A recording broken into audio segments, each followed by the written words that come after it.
Is using bases in your handmade business a cheat? Are you really a handmade business owner if you don't make everything that you offer from scratch? Let's talk about that in today's video.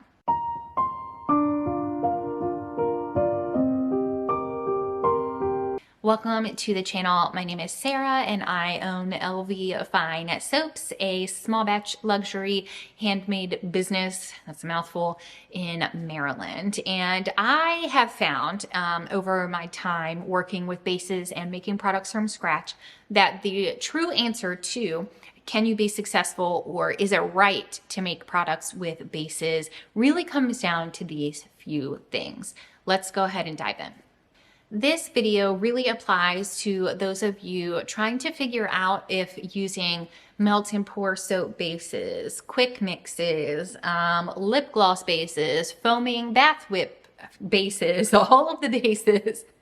The list goes on. So I want to kind of go over how you can decide whether or not using a base is right for you. The bottom line is it really depends on what kind of person you are. And before I explain those two different types of people, I have some questions that you should ask yourself when trying to decide if a base is right for you. But before I go into those questions, I need you to understand that there is no right or wrong answer. If you want to use a base, that's great. There's nothing wrong with that. If you don't want to use a base, that's great. And there's also nothing wrong with that. When I originally posted this video here that absolutely blew up and I had no idea that that was going to happen, it was one of the first, if not the first, videos that I posted on my channel.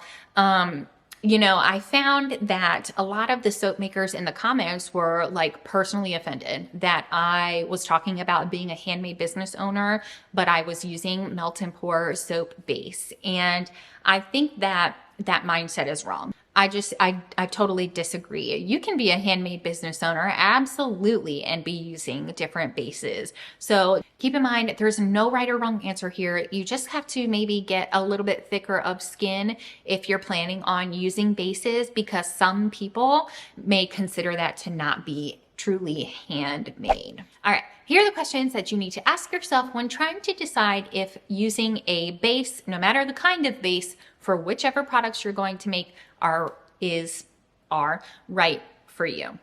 First, are you looking for the ultimate creative ability, or are you just trying to kind of like dabble into your creativity?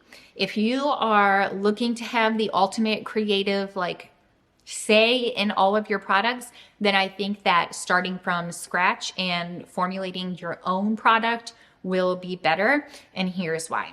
When you formulate your own, you have total control over everything that goes into your product. Again, no matter what kind of product you are making, you can add whatever you want to it essentially and have ultimate control over everything going into it.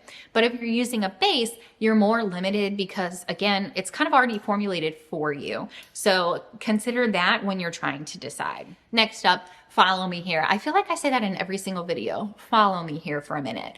When you're baking, like say you're baking cookies or you're baking a cake or bread, whatever it is that you're baking, okay, totally unrelated to your handmade business, do you tend to gravitate towards a recipe from scratch, or do you like to start with a box? Me personally, I'm a box mix kind of gal. I'm not the best maker in the world, but my sister is a total start from scratch. She went to culinary school, like that's her thing. If you're the type that likes to go with a box mix, then you might prefer to start with a base while you're still getting comfortable. Next up, when you go to sell your products, do you like to know absolutely everything from start to finish, A to Z, everything in between, or do you prefer to know the cliff notes? Now, this is not to say you can just make something and then not test it and go and sell it. I don't agree with that at all. We've talked ad nauseum about how important product testing is. But if you like to know every single in and out of your product, like every last step, then you need to be formulating it on your own, and bases would not be right for you. But if you are good with just knowing kind of like the broad or grand scheme of your products and the different benefits from using your product, then you'd be good to use a base. Next up, how pure do you want your brand to be? You know, when you formulate your own products, again, like I said, you have total control of every ingredient that goes into it, which will definitely be better if you are looking for a more natural or pure approach to your brand. Whereas bases tend to have extra ingredients added to them that make it less natural, if you will. The next one's a super important one. How long until you're planning to sell? If you're ready to go, you've got a market next week and you need to add something new to your line, then you're going to have to use a base, assuming that it can ship to you fast enough. You won't have enough time to make your product and let it cure if you're ready and needing to start immediately. But if you have time, then you can formulate and make your own products and give them enough time to cure before selling.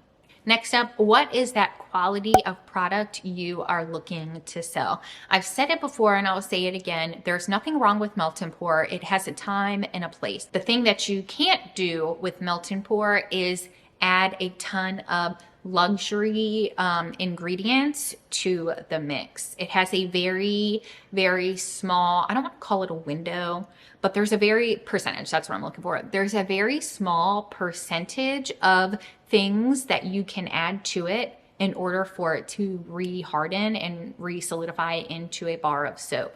So for me, I add rose water to all of my cold processed soaps. I can't add that same amount of rose water to a melt and pour soap base to get it up to the same quality level because it won't re-solidify. It'll end up being like probably a weird liquidy mush mashed potato type deal. You know what I mean? So if you're looking to add a lot of luxury ingredients, I know a lot of people like to add like silk powder or kaolin clay, those kinds of things. If you're planning on adding a lot of those ingredients to really up level your brand, then you would want to go with formulating your own soap because the melt and pour soap base would not be able to refirm if you add a ton to it.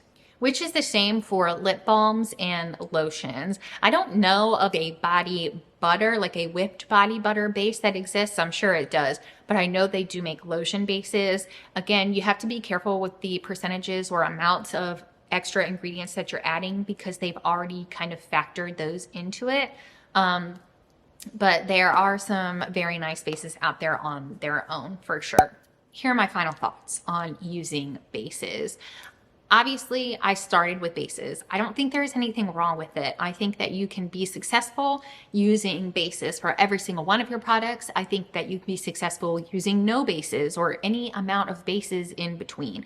I don't think that using a base will limit your success, but I do think that over time, it limits your ability to be creative.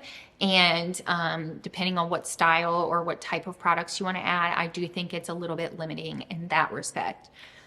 Honestly, I think it comes down to, do you want to dip your toe in the water or do you want to just dive straight on in? I personally took like that, I don't know, what do they call those?